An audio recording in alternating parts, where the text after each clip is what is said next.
주님께서 모세에게 말씀하셨다. 내가 이제 바로에게 와 이집트 땅 위에 한 가지 재앙을 더 내리겠다. 그렇게 한 다음에야 그가 너희를 여기에서 내보낼 것이다. 그가 너희를 내보낼 때에는 여기에서 너희를 마구 쫓아낼 것이니 이제 너는 백성에게 일러서 남자는 이웃에 사는 남자에게 여자는 이웃에 사는 여자에게 은부치와 금부치를 요구하게 하여라. 주님께서 이집트 사람들이 이스라엘 백성에게 호감을 가지게 하시고 또 이집트 땅에서 바로의 신하와 백성이 이 사람 모세를 아주 위대한 인물로 여기게 하셨다. 그래서 모세가 바로에게 말하였다. 주님께서 말씀하셨습니다. 내가 한밤중에 이집트 사람 가운데로 지나갈 것이니 이집트 땅에 있는 처음 난 것이 모두 죽을 것이다. 임금 자리에 앉은 바로의 맏아들을 비롯하여 맷돌질 하는 몸종의 맏아들과 모든 짐승의 맏배가 다 죽을 것이다. 이집트 온 땅에서 이제까지도 없었고 앞으로도 없을 큰 곡성이 들릴 것이다. 그러나 이집트의 개마저 이스라엘 자손을 보고서는 짖지 않을 것이다. 사람뿐 아니라 짐승을 보고서도 짖지 않을 것이다. 이는 나 주가 이집트 사람과 이스라엘 사람을 구별하였다는 것을 너희에게 알리려는 것이다. 이렇게 되면 임금님의 모든 신하가 나에게 와서 내 앞에 엎드려 당신과 당신을 따르는 백성은 모두 나가주시오 하고 사정할 것입니다. 이런 일이 있은 다음에야 내가 여기서 떠나겠습니다. 모세는 매우 화를 내면서 바로 앞에서 나왔다. 주님께서 모세에게 말씀하셨다. 바로가 너희의 말을 듣지 않을 것이다. 이것은 내가 아직도 더 많은 이적을 이집트 땅에서 나타내 보여야 하기 때문이다. 모세와 아론이 바로 앞에서 이 모든 이적을 행하였다. 그러나 주님께서 바로의 고집을 꺾지 않으셨으므로 바로가 그 땅에서 이스라엘 자손을 내보내지 않았다. 주님께서 이집트 땅에서 모세와 아론에게 말씀하셨다. 너희는 이 달을 한 해의 첫째 달로 삼아서 한 해를 시작하는 달로 하여라. 온 이스라엘 회중에게 알려라. 이달 여름날 각 가문에 어린 양 한 마리씩 곧 한 가족에 한 마리씩 어린 양을 마련하도록 하여라.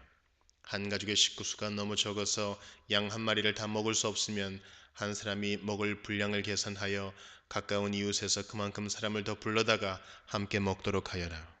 너희가 마련할 짐승은 흠이 없는 1년 된 수컷으로 하되 양이나 염소 가운데서 골라라.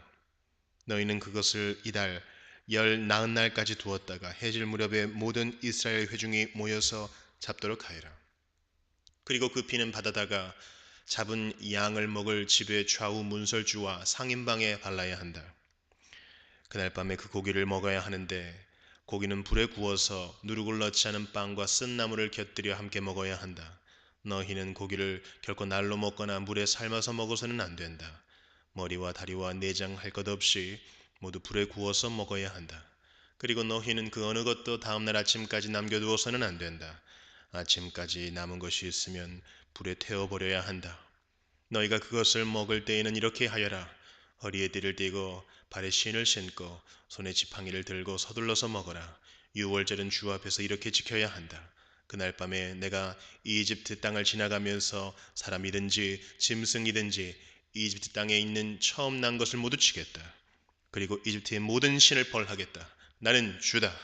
문틀에 피를 발랐으면 그것은 너희가 살고 있는 집의 표적이니 내가 이집트 땅을 칠 때에 문설주의 피를 바른 집은 그 피를 보고 내가 너희를 치지 않고 넘어갈 터이니 너희는 재앙을 피하여 살아남을 것이다. 이날은 너희가 기념해야 할 날이니 너희는 이날을 주 앞에서 지키는 절기로 삼아서 영원한 규례로 대대로 지켜야 한다. 너희는 이래 동안 누룩을 넣지 않고 만든 빵을 먹어야 한다.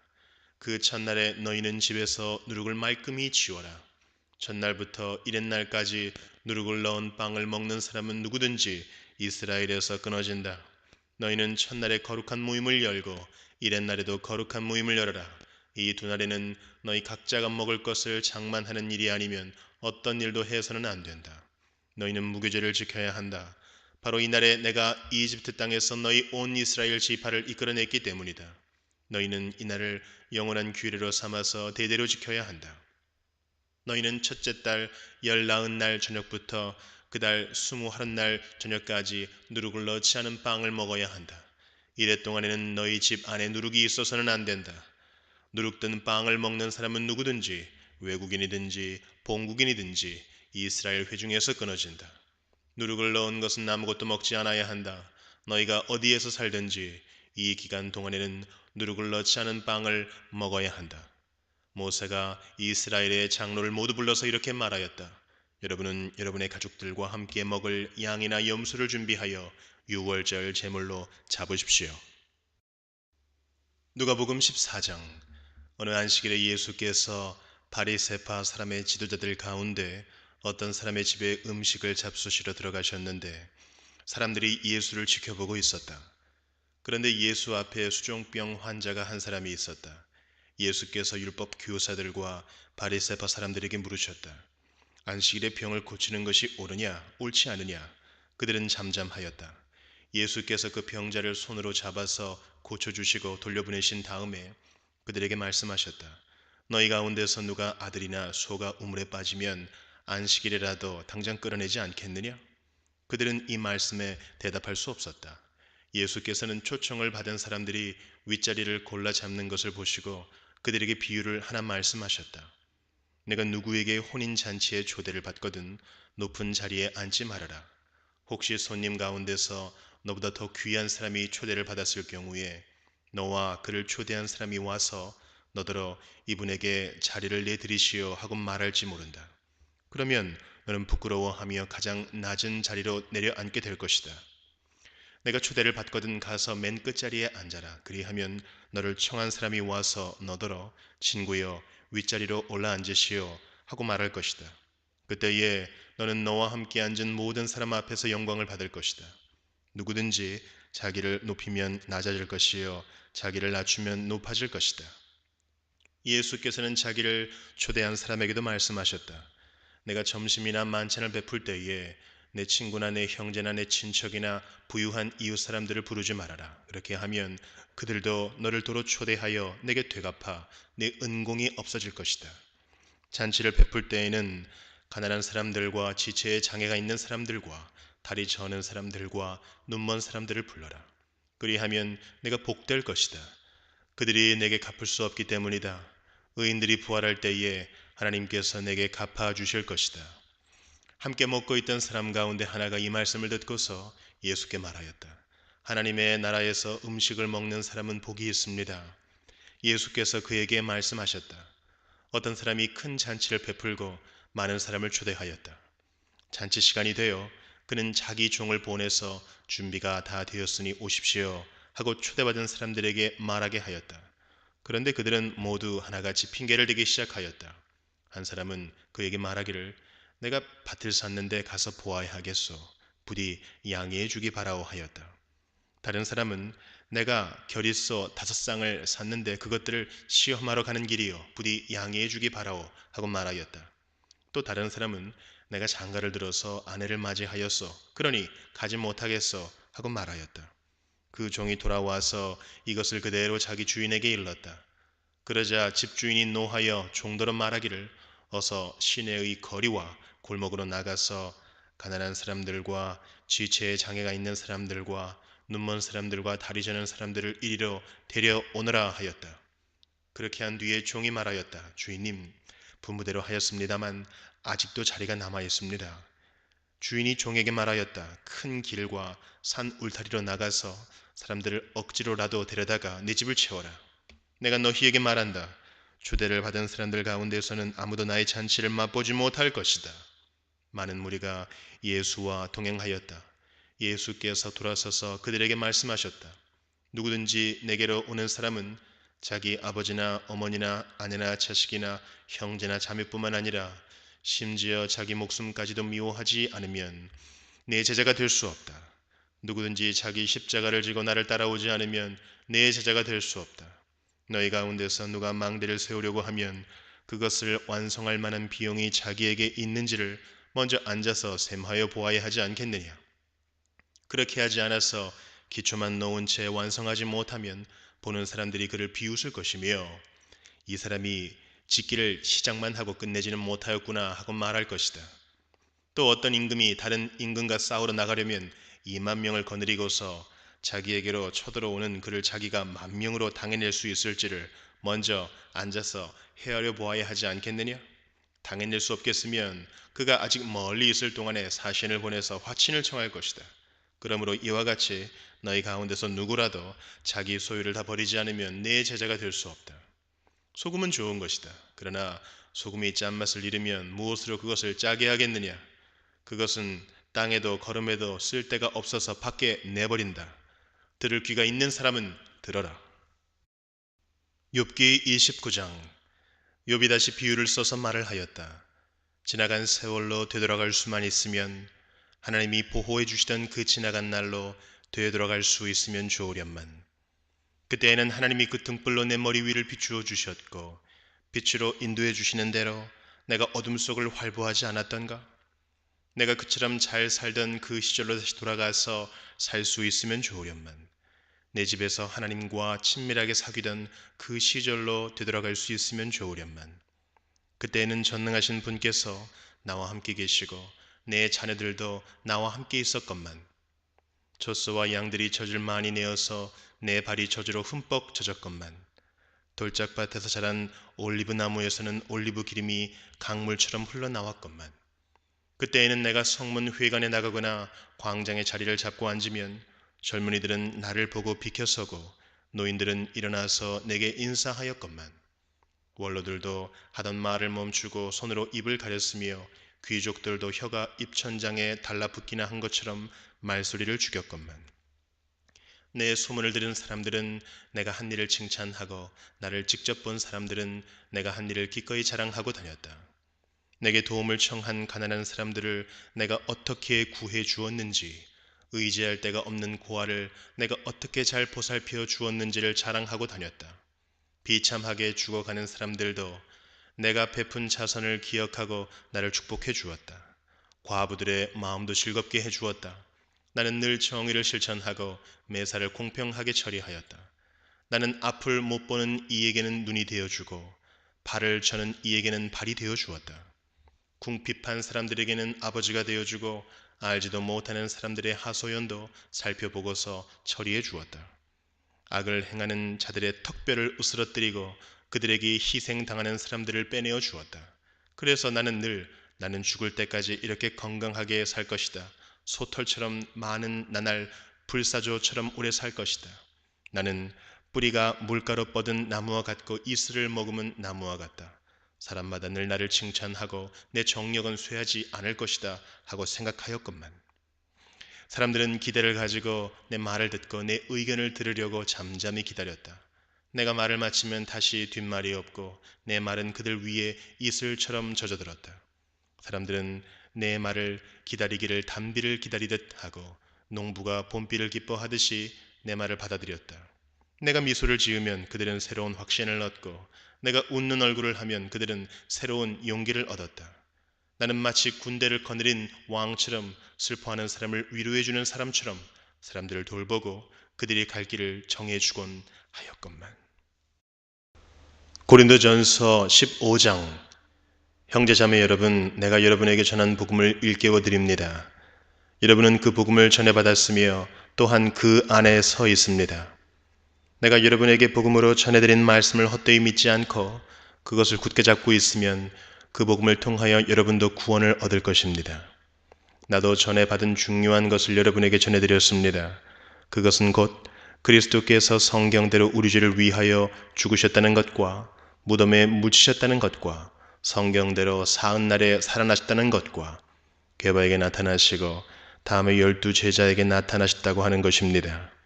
그 후에 그리스도께서는 한 번에 500명이 넘는 형제 자매들에게 나타나셨는데 그 가운데 더러는 세상을 떠났지만 대다수는 지금도 살아있습니다. 다음에 야고보에게 나타나시고 그 다음에 모든 사도들에게 나타나셨습니다. 그런데 맨 나중에 달이 차지 못하여 난 자와 같은 나에게도 나타나셨습니다. 나는 사도들 가운데서 가장 작은 사도입니다.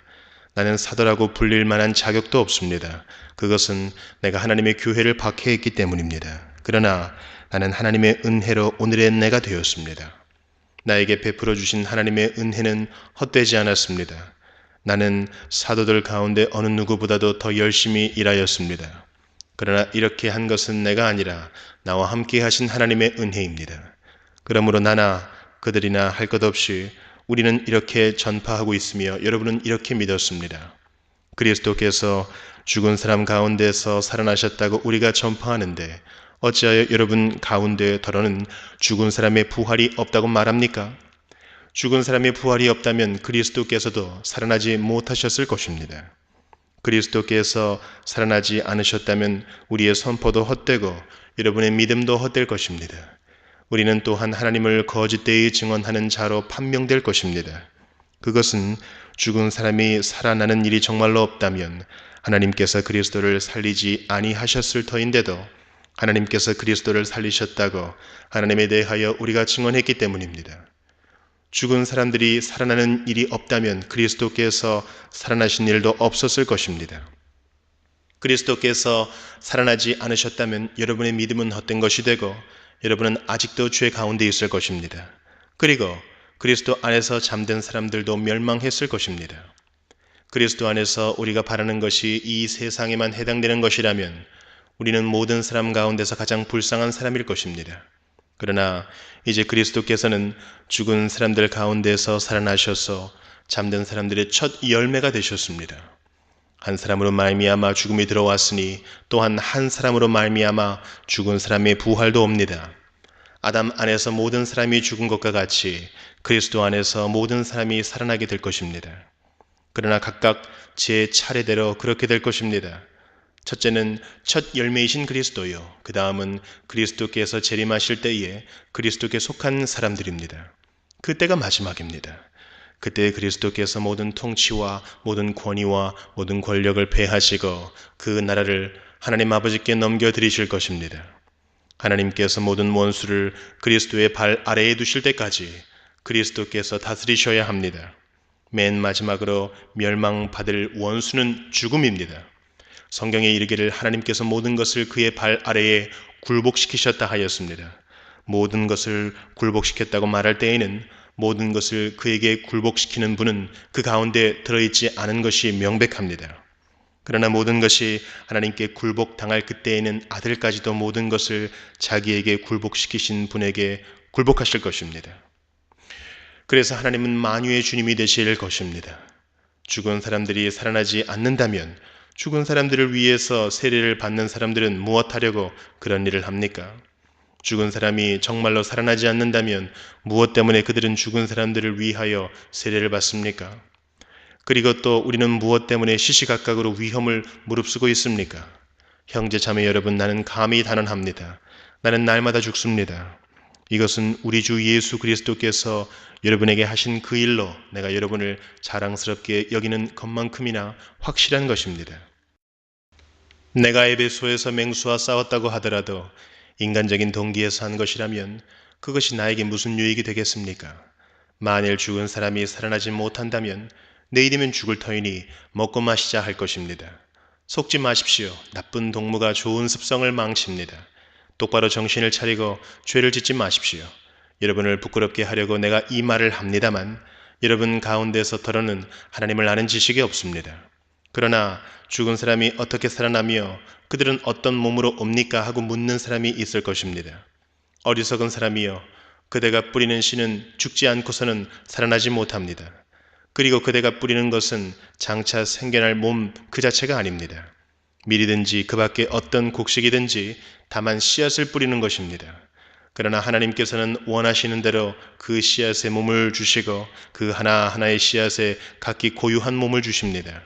모든 살이 똑같은 살은 아닙니다. 사람의 살도 있고 짐승의 살도 있고 새의 살도 있고 물고기의 살도 있습니다. 하늘에 속한 몸도 있고 땅에 속한 몸도 있습니다. 하늘에 속한 몸들의 영광과 땅에 속한 몸들의 영광이 저마다 다릅니다. 해의 영광이 다르고 달의 영광이 다르고 별들의 영광이 다릅니다. 별마다 영광이 다릅니다. 죽은 사람들의 부활도 이와 같습니다. 썩을 것으로 심는데 썩지 않을 것으로 살아납니다. 비천한 것으로 심는데 영광스러운 것으로 살아납니다. 약한 것으로 심는데 강한 것으로 살아납니다. 자연적인 몸으로 심는데 신령한 몸으로 살아납니다. 자연적인 몸이 있으면 신령한 몸도 있습니다. 성경에 첫사람 아담은 산영이 되었다고 기록한 바와 같이 마지막 아담은 생명을 주시는 영이 되셨습니다. 그러나 신령한 것이 먼저가 아닙니다. 자연적인 것이 먼저요, 그 다음이 신령한 것입니다. 첫사람은 땅에서 났으므로 흙으로 되어 있지만 둘째 사람은 하늘에서 났습니다. 흙으로 빚은 그 사람과 같이 흙으로 되어 있는 사람들이 그러하고 하늘에 속한 그분과 같이 하늘에 속한 사람들이 그러합니다. 흙으로 빚은 그 사람의 형상을 우리가 입은 것과 같이 우리는 또한 하늘에 속한 그분의 형상을 입을 것입니다. 형제자매 여러분, 내가 말하려는 것은 이것입니다. 살과 피는 하나님 나라를 유산으로 받을 수 없고 썩을 것은 썩지 않을 것을 유산으로 받지 못합니다. 보십시오. 내가 여러분에게 비밀을 하나 말씀드리겠습니다. 우리가 다 잠들 것이 아니라 다 변화할 터인데 마지막 나팔이 울릴 때에 눈 깜빡할 사이에 홀연히 그렇게 될 것입니다. 나팔 소리가 나면 죽은 사람은 썩어 없어지지 않을 몸으로 살아나고 우리는 변화할 것입니다. 썩을 몸이 썩지 않을 것을 입어야 하고 죽을 몸이 죽지 않을 것을 입어야 합니다. 썩을 이 몸이 썩지 않을 것을 입고 썩을 이 몸이 썩지 않을 것을 입을 그때에 이렇게 기록한 성경 말씀이 이루어질 것입니다. 죽음을 삼키고서 승리를 얻었다. 죽음아, 너의 승리가 어디에 있느냐? 죽음아, 너의 독침이 어디에 있느냐? 죽음의 독침은 죄요, 죄의 권세는 율법입니다. 그러나 우리 주 예수 그리스도를 통하여 우리에게 승리를 주신 하나님께 우리는 감사를 드립니다. 그러므로 나의 사랑하는 형제자매 여러분, 굳게 서서 흔들리지 말고 주님의 일을 더욱 많이 하십시오. 여러분이 아는 대로 여러분의 수고가 주님 안에서 헛되지 않습니다.